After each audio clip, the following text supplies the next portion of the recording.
देखिए CG power में मुझे लगता है कि बने रहना चाहिए। अभी 683 के आसपास का प्राइस चल रहा है। जिस तरीके से मार्केट वॉलेटाइल है, एक बार मुझे लगता है कि 600 will be the stop loss. बने रहिए 600 के स्टॉप लॉस लगा के, लेकिन फ्रेश बाय अभी बाइक नहीं करना चाहिए। मॉस्टिप का चार्ट पैटर्न जो मॉस्चिप है ऑलरेडी खराब हो चुका है, मॉस्टिप का चार्ट पैटर्न। 280 की इनकी खरीद है मॉस्चिप की। तो मुझे लगता है कि एक बार आपको एग्जिट करके निकल जाना चाहिए। एक तो स्टॉप लॉस 222 के आसपास था, वो हिट हुआ है। सेकंड मुझे लगता है कि 200 के आसपास एक सपोर्ट था, दोनों स्टॉप लॉस से हिट हो रहा है। ओवरऑल मार्केट सेंटीमेंट खराब है, तो आपको एग्जिट करके निकल जाना चाहिए। मुझे लगता है कि जेन से आपको एग्जिट करना चाहिए 1400 45 40 50 के आसपास अगर आपका बाइंग है, तो अभी के लिए एक बार बने रहिए आप। लेकिन मुझे लगता है कि एक स्टॉप लॉस आप 1280 के आसपास, करेंट जोन से भी 100 पॉइंट का दूरी रहेगा, एक स्टॉप लॉस मेंटेन कीजिए, बने रहिए। कोई भी उछाल मिलता है, कॉस्ट टू कॉस्ट आता है, तो आपको एग्जिट करने का सलाह रहेगा। कॉस्ट टू कॉस्ट आपको मिलेंगे भी। और लेकिन आपको एग्जिट इसलिए करना है पर्टिकुलर काउंटर में। अब देखेंगे वॉल्यूम को लेके थोड़ा बहुत इशू है। जब भागता है अपर सर्किट भी लगता है, जब फिर से नीचे आता है लोअर सर्किट भी लगता है। तो ऐसे स्टॉक्स में मुझे लगता है कि अगर आप डिफेंस में ही रहना चाहते हो, तो थोड़ा आपको अवॉइड करना चाहिए। देखिए पीटीसी अभी 159 के आसपास का प्राइस चल रहा है। एक बार एक सपोर्ट है ऑलमोस्ट 141 के आसपास, तो 141 के आसपास का एक स्टॉप लॉस मेंटेन कीजिए, बने रहिए। कोई भी उछाल में एग्जिट करने का प्लान सोचिए। और जीएमडीसी अभी 469 के आसपास का प्राइस चल रहा है। एक बार कभी भी अगर आपको 387 से आपको 400 के आसपास मिलता है, करेंट जोन से भी फोर ऑलमोस्ट 69 70 पॉइंट दूरी है, तो उस टाइम पे आपको स्टैगर मैनर पे बाय करने के बारे में सोचना चाहिए, उससे पहले तो नहीं। और अभी तो बाय करने के बारे में सोचिएगा भी मत, एक बार वेट कीजिए। तो वेदांता अगर है तो 495 के आसपास का प्राइस है। मुझे लगता है कि एक बार आपको शॉर्ट टाइम की फ्रेम के लिए प्रॉफिट बुक करके जाना चाहिए। कोई भी बाय अपॉर्चुनिटी आपको नहीं दिख पा रहा हूं मैं दूर दूर तक एक महीने के लिए। अगर आप बाय करते हो, जियो फाइनेंस को भी अभी 299 के आसपास चल रहा है, 270 275 के आसपास मिलता है, तो एक बार आपको बाय करना चाहिए, लेकिन एक महीने के लिए तो नहीं करना चाहिए। मुझे लगता है कि अभी थोड़ा परचेस करने का टाइम नहीं है, थोड़ा वेट करने का टाइम है। बेल राइस अच्छा कंपनी है, इतना प्रॉब्लम होने के बाद भी 150 को ब्रेक नहीं किया। सो कहीं ना कहीं मुझे लगता है कि 150 कभी भी मिलता है तो आपको बने रहना चाहिए और फ्रेश बाय भी करके जाना चाहिए। जिनके पास है बने रहिए, कोई प्रॉब्लम अभी तक तो नहीं हुआ बेल राइस को लेकर। E2E, अच्छा, हम्म नेटवर्क मुझे लगता है कि नहीं, अभी भी बॉटम नहीं बना है, अभी भी टाइम देना चाहिए। एक बार 1900 तक आ सकता है। गिरते हुए स्टॉक में एवरेज नहीं किया जाता, बेस बनने के लिए वेट कीजिए। और क्लीन साइज अभी 954 के आसपास का प्राइस है। मुझे लगता है कि आज तो एक पहली बार मोमेंटम आया है। एक बार अगर 900 को ब्रेक नहीं करता है, तो इस केस में आपको और भी हायर प्राइस देखने को मिल सकता है। ऑलमोस्ट 1080 1150 तक जाने के लिए रेडी हो रहा है। तो डेफिनेटली क्लीन साइज में एंड टेक्नोलॉजी में एक पोटेंशियल दिखाई दे रहा है, लेकिन E2E में अभी भी कोई भी बाउंस बैक या तो बेस भी नहीं बिल्डिंग हुआ है।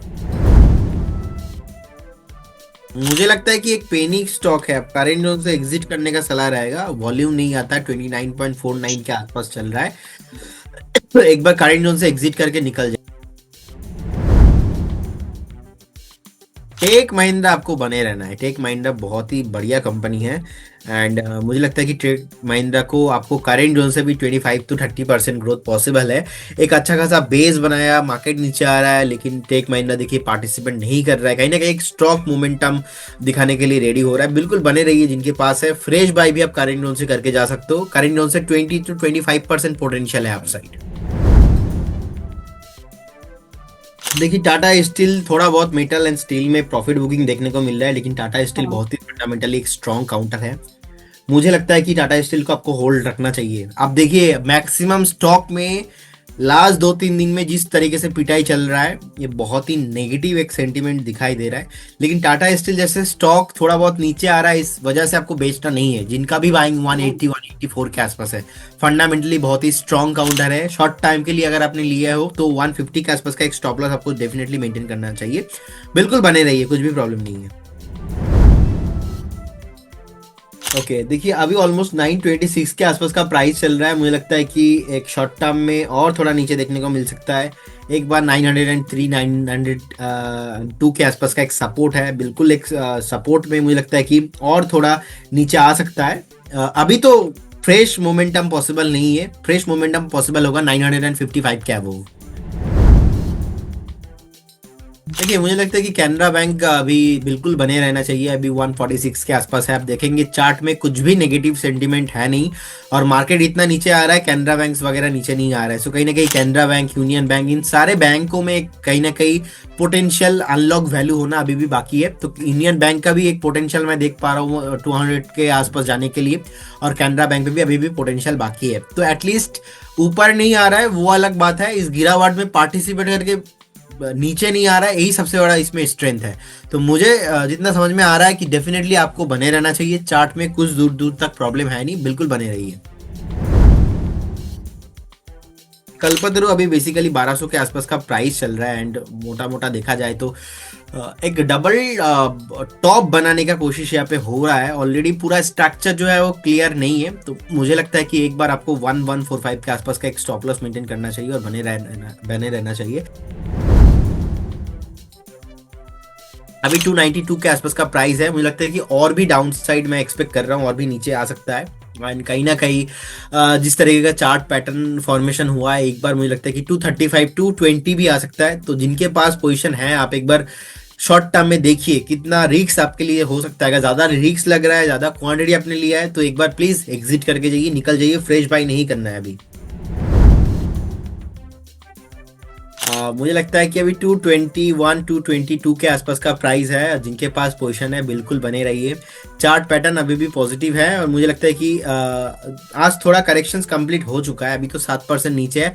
ज़्यादा डाउन साइड में अब से नीचे नहीं देख पा रहा हूँ, क्योंकि ऑलरेडी नीचे आ चुका है। एक सपोर्ट के आसपास मुझे लगता है कि पहुंच गया है 204 205, एक स्ट्रॉन्ग सपोर्ट जोन है। अगर 204 205 को सपोर्ट नहीं लेता है तो उस केस में और भी डाउन साइड पॉसिबल है, लेकिन फ्रेश बाई करना अभी सलाह नहीं है।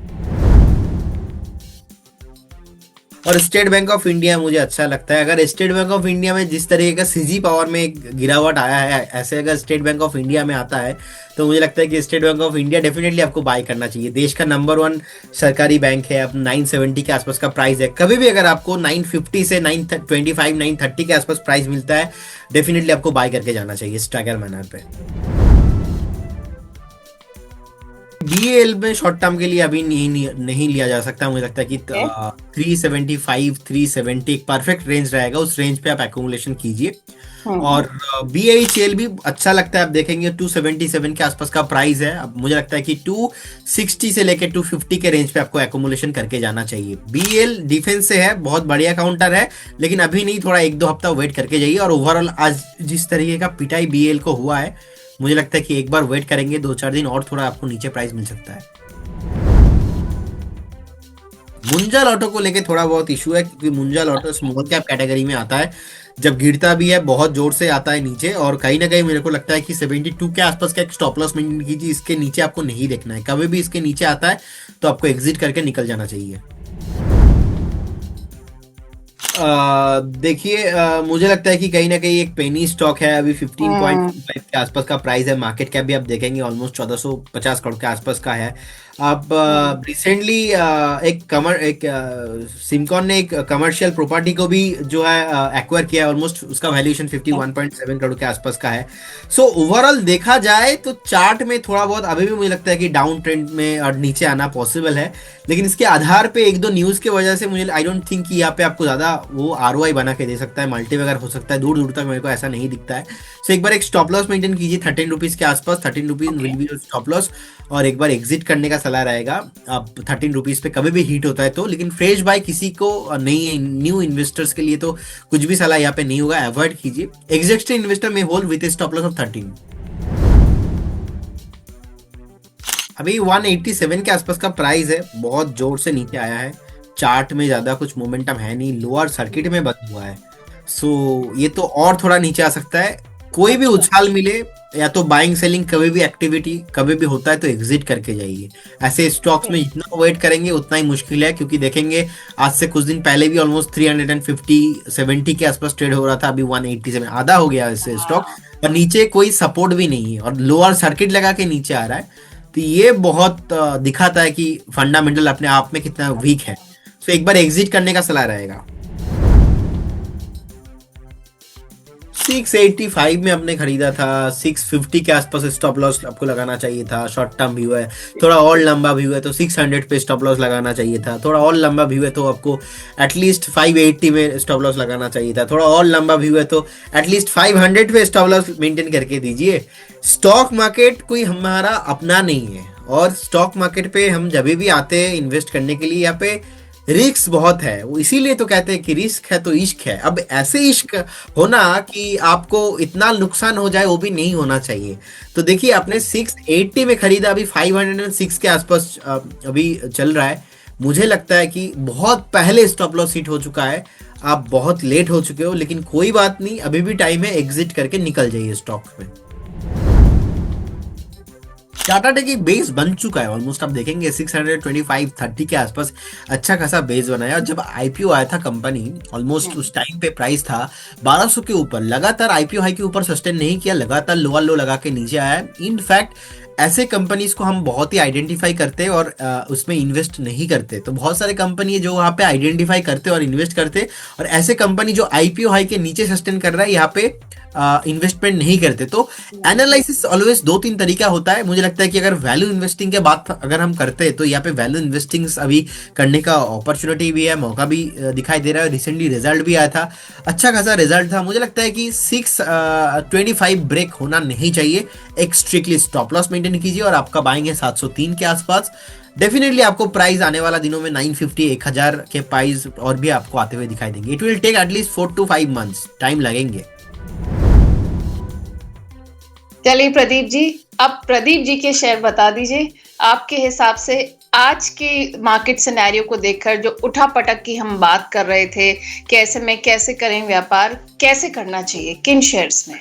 देखिए एक पर्टिकुलर अभी तो उतना ज्यादा काउंटर है नहीं अवेलेबल मार्केट में कि मार्केट आपको अच्छे से रिटर्न देंगे ऐसे जी। स्टॉक्स। लेकिन एक स्टॉक है जो मुझे लगता है कि आज के मार्केट में भी देखिए नीचे नहीं आया। कंपनी का नाम है city union bank. City okay. Union bank का अगर आप प्राइस देखेंगे 271 के आसपास का प्राइस चल रहा है। और ओवरऑल देखेंगे वीकली चार्ट में भी एक ब्रेकआउट था, मंथली चार्ट में भी एक ब्रेकआउट आया हुआ है, और शॉर्ट टर्म में एक सपोर्ट भी लिया था। सपोर्ट लेने के बाद धीमे धीमे यहाँ पे एक बाउंस बैक देखने को मिला। रिसेंटली हाई लगा के आया था 282, उसके बाद फिर से नीचे आया ऑलमोस्ट 262 के आसपास। 262 से रैली होके आज 271 के आसपास का प्राइस है। जिस तरीके का ब्रेकआउट है, लग रहा है कि नेक्स्ट 3 से 4 महीने का अगर व्यू हो किसी का भी, तो यहाँ पे ऑलमोस्ट 315-20 के आसपास ये प्राइस जा सकता है। लेकिन एक स्ट्रिक्टली स्टॉप लॉस मेंटेन कीजिए। करेंट जोन से ऑलमोस्ट एक 10% का एक स्टॉप लॉस मेंटेन कीजिए, और अगर मिलता है तो आपको मिनिमम 22 से 25% का रिटर्न आपको मिल सकता है। लेकिन स्टॉप लॉस आपको 10% लगाना है। अगर आप बाय करते हो और आपके व्यू 4 से 5 महीने का है तो आप बिल्कुल लेके जाइए। लेकिन डिस्क्लेमर है ये, कभी भी स्टॉप लॉस अगर हिट होता है आप स्टॉप लॉस को एग्जिट करके निकल जाइए जी। ऑलराइट। तो प्रदीप जी, ये तो हो गई सिटी यूनियन बैंक की। कोई और ऐसा स्टॉक है जो आपकी नजर में हो अभी? देखिए अभी और कोई ना स्टॉक मेरा रडार पे है नहीं, क्योंकि अभी सिटी यूनियन बैंक की मेरे को लगता है। और सेकंड मेरे को जो टीसीएस का स्टोरी मैंने बताया, हाँ। थोड़ा फंडामेंटल व्यू है, थोड़ा टाइम लगेगा। लेकिन टीसीएस में बहुत ही स्ट्रांग हमारा जो है इसमें कवरेज है। सो मुझे लगता है कि टीसीएस और सिटी यूनियन बैंक, इन दोनों स्टॉक्स को आपके पोर्टफोलियो में रखना चाहिए। ऑलराइट, तो ये तो हो गए आपके आज एक के हो गया आईटी से और एक हो गया बैंकिंग स्टॉक। बैंकिंग सेक्टर से एक, और एक हो गया आईटी सेक्टर से प्रदीप जी के पिक्स।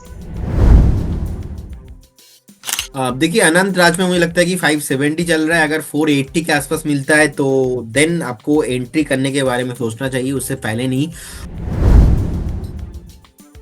ओके अभी 312 के आसपास का प्राइस है। मुझे लगता है कि 265 स्टॉप लॉस होना चाहिए।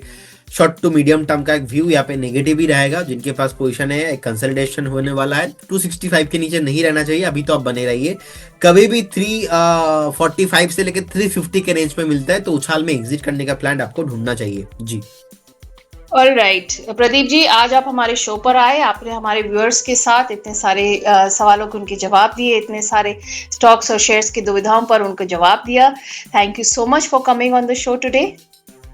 Thank you for again having me on your show. And disclaimer देना चाहूंगा, investment in securities market subject to market risk. जितने भी स्टॉक्स को लेकर मैंने बात किया, कोई भी स्टॉक्स पे मेरा या हमारे कंपनी का कोई भी कंफ्लिक्ट ऑफ इंटरेस्ट नहीं है। एंड स्टॉक मार्केट पे कभी भी कुछ भी गारंटी नहीं होता, ऑलवेज रिस्क होता ही है।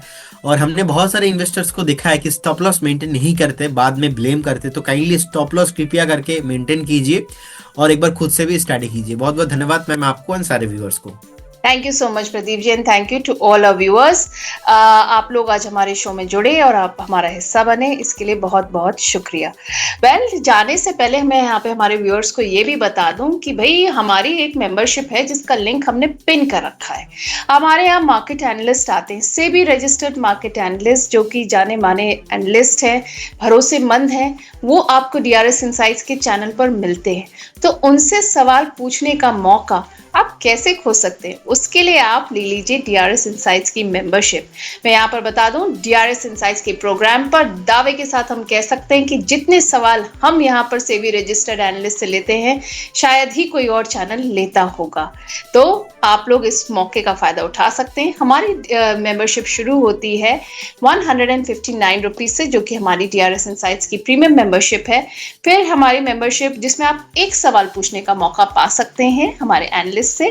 फिर हमारी है डीआरएस डायमंड मेंबरशिप, जो कि 599 रुपीज में, जिसमें आप अप टू 5 स्टॉक्स या शेयर्स पर राय ले सकते हैं हमारे मार्केट एनालिस्ट के द्वारा। उसके बाद आती है हमारी सुपर एक्सक्लूसिव सपोर्ट मेंबरशिप, जो कि है 1199 रुपीज पे। DRS support membership unique membership है जिसमें आप मौका पाते हैं अपना पूरा पोर्टफोलियो रिव्यू कराने का मार्केट एक्सपर्ट के द्वारा। जी हाँ, कोई और नहीं, मार्केट एक्सपर्ट ही आपके पोर्टफोलियो को रिव्यू करते हैं, उस पर आपको सजेशन देते हैं, उस पर आपको राय देते हैं। यहाँ तक कि जो लोग डीआरएस सपोर्ट मेंबरशिप लेते हैं वो अपना रेगुलर, अगर उनके पास कोई क्वेरीज है तो व्हाट्सएप पे मैसेज के जरिए, हमारे व्हाट्सएप नंबर पे मैसेज के जरिए वो लोग सुविधा पा सकते हैं। कोई भी सजेशन या राय मांगने पर उनको वहां पर दी जाएगी जल्द से जल्द।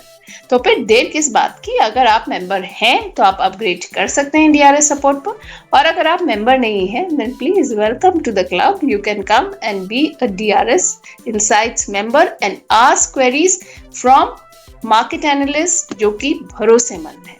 Thank you so much for being part of this show and watching. नमस्कार।